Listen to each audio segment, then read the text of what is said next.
So good morning dear students, welcome back in HW current affairs classes. आज हम लोग पढ़ने वाले हैं 15 जुलाई का करंट अफेयर। सारे ही क्वेश्चन मैंने इंपॉर्टेंट एंड सेलेक्टिव लिए हैं और हर क्वेश्चन के साथ में स्टैटिक जीके के पॉइंट्स भी कवर किए हैं। तो आप लोगों को क्लास को लास्ट तक देखना है।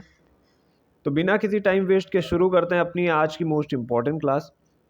पहला क्वेश्चन है, हाल ही में भारत ने किस देश के सबसे बड़े रक्षा अभ्यास तलिस्मन सेबर में भाग लिया है?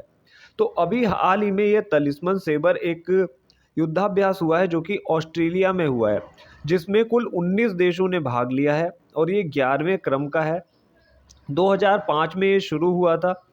ऑस्ट्रेलिया की बात करें तो ऑस्ट्रेलिया की कैपिटल है कैनबरा और यहाँ के जो प्राइम मिनिस्टर हैं वो हैं एंथनी एल्बनीज। और अभी हाल ही में हुआ है। सबसे पहले आपको ये पता होना चाहिए कि ये हुआ कहाँ है। तो ये हुआ है अभी हाल ही में ऑस्ट्रेलिया में और ये सबसे बड़ा रक्षा अभ्यास है क्योंकि इसमें टोटल 19 देश भाग लेते हैं। बात करते हैं क्वेश्चन नंबर 2 की। तो क्वेश्चन नंबर सेकंड आप सभी के सामने है। विश्व यात्रा और पर्यटन परिषद ने 2024-25 में दुनिया की शीर्ष 10 सबसे बड़ी अर्थव्यवस्थाओं में भारत को कौन सा स्थान दिया है? तो दुनिया के शीर्ष 10 सबसे बड़ी अर्थव्यवस्थाओं में भारत को स्थान मिला है 8वां, जो कि पर्यटन अर्थव्यवस्था है। पहला स्थान है यूएसए का, दूसरा स्थान है चाइना का और भारत का 8वां स्थान है। अभी मैंने आपको बताया जो यूएसए की अर्थव्यवस्था है, पर्यटन अर्थव्यवस्था, वो है 2360 बिलियन डॉलर।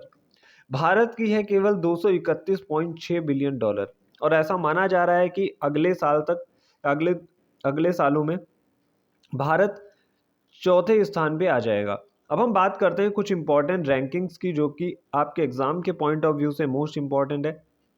भारत का रैंकिंग भ्रष्टाचार सूचकांक में 96 नंबर पे है भारत, और प्रेस फ्रीडम इंडेक्स में यानी प्रेस स्वतंत्रता सूचकांक में भारत की रैंक 151 है। जेंडर गैप इंडेक्स में भारत 131 नंबर पे है। SDG यानी कि सस्टेनेबल डेवलपमेंट गोल, तो सस्टेनेबल डेवलपमेंट गोल में भारत का स्थान है 99। और हैप्पीनेस इंडेक्स यानी कि खुशहाली सूचकांक में भारत का स्थान है 118। मानव विकास सूचकांक यानी HDI ह्यूमन डेवलपमेंट इंडेक्स में भारत का स्थान है 130।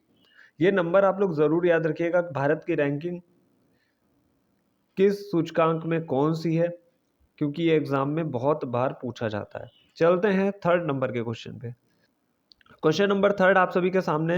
हाल ही में भारत ने किसके साथ दीर्घकालिक उर्वरक आपूर्ति समझौते पर हस्ताक्षर किए? तो अभी भारत ने सऊदी अरब के साथ दीर्घकालिक उर्वरक आपूर्ति समझौते पर हस्ताक्षर किए और इसको शुरू करने वाले दो विभाग हैं, एक तो स्वास्थ्य कल्याण और रसायन तथा उर्वरक मंत्री जो कि JP नड्डा जी, और इन्होंने अभी सऊदी अरब के साथ ये समझौता किया है। चलते हैं अगले पेज पे। तो एग्रीमेंट क्या हुआ है? दीर्घकालिक उर्वरक आपूर्ति, 5 सालों तक ये एग्रीमेंट चलने वाला है और इसमें 31 लाख मीट्रिक टन जो DAP है वो उधर से आएगी। अब हम बात करने वाले हैं अगले क्वेश्चन की, यानी कि क्वेश्चन नंबर फोर्थ की। क्वेश्चन नंबर फोर्थ क्या है? हाल ही में CREA ने के अध्ययन के अनुसार 2025 के पहले 6 महीनों के दौरान भारत का सबसे अधिक प्रदूषित शहर कौन सा बना है? तो बात कर लेते हैं। भारत का सर्वाधिक प्रदूषित जो शहर है वो बन गया है बरनी घाट, जो कि मेघालय का है। CREA क्या है? ये है ऊर्जा और स्वच्छ वायु अनुसंधान। इसका बेस क्या होता है? PM 2.5 यानी कि पार्टिकुलेटेड मैटर। इसके बेस पे किसी भी जगह की कितनी वो प्रदूषित है ये पता चलता है। सबसे अधिक प्रदूषित है बरनी घाट, जिसका जो प्रदूषण स्तर है 138 माइक्रोग्राम पर मीटर क्यूब है। बात करें पूरे भारत का, अपने भारत का क्या है? तो भारत का है 40 माइक्रोग्राम पर मीटर क्यूब। सबसे स्वच्छ शहर की बात करें तो वो है आइजोल, जिसका टोटल जो पॉल्यूशन का लेवल है वो है 8 माइक्रोग्राम पर मीटर क्यूब। सबसे कम है ये और सबसे ज़्यादा स्वच्छ है और सबसे ज़्यादा प्रदूषित है बरनी घाट, जो कि मेघालय का है। ये भी मैंने आपको बता दिया। बात करते हैं क्वेश्चन नंबर 5 की। क्वेश्चन नंबर 5 क्या है? हाल ही में दुनिया के सबसे बड़े डिजिटल कैमरे ने वेरा सी रूबिन वेधशाला में ब्रह्मांड का अवलोकन प्रारंभ किया है। यह वेधशाला कहाँ स्थित है? तो ये वेधशाला स्थित है चिली में। और इस कैमरे को बनाया किसने? इस कैमरे को बनाया है यूएसए ने। कैमरे के पिक्सल्स कितने? तो 3200 मेगापिक्सल का कैमरा है। ये ब्रह्मांड के अवलोकन के लिए वहां पे स्थापित किया गया है। इस कैमरे से 54 मिलियन प्रकाश वर्ष दूर कन्या आकाशगंगा की कुछ तस्वीरें ली गई हैं। बात कर लेते हैं क्वेश्चन नंबर 6 की। हाल ही में विंबलडन 2025 का पुरुष एकल खिताब किसने जीता? तो ये जीत लिया है जैनिक सिनर ने कार्लोस अल्कराज को हराकर। कई बार आपसे पूछ लेगा कि जैनिक सिनर जिन्होंने अभी विंबलडन 2025 का पुरुष एकल का खिताब जीता वो किस देश के हैं? तो आपको टिक करना होगा इटली।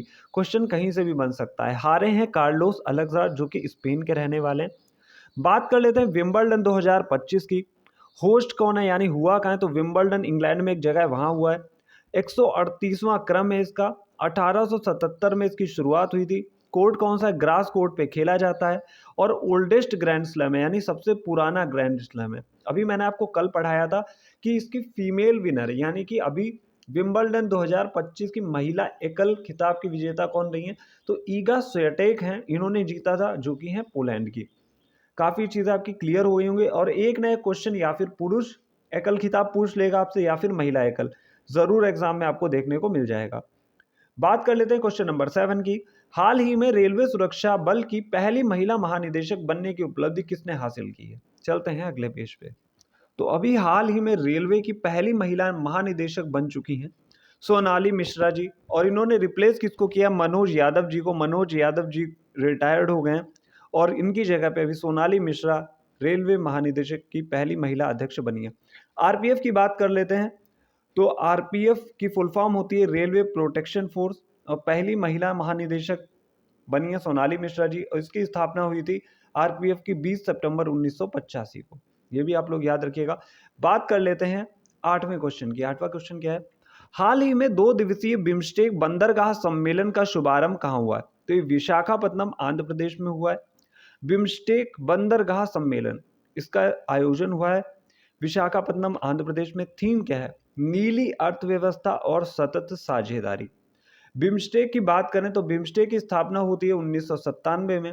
हेडक्वार्टर है इसका ढाका बांग्लादेश में। और अभी हाल ही में 2025 की बैठक कहाँ हुई है? ये थाईलैंड में हुई है। और थीम क्या था उसका? बिम्स्टेक खुला और समृद्ध।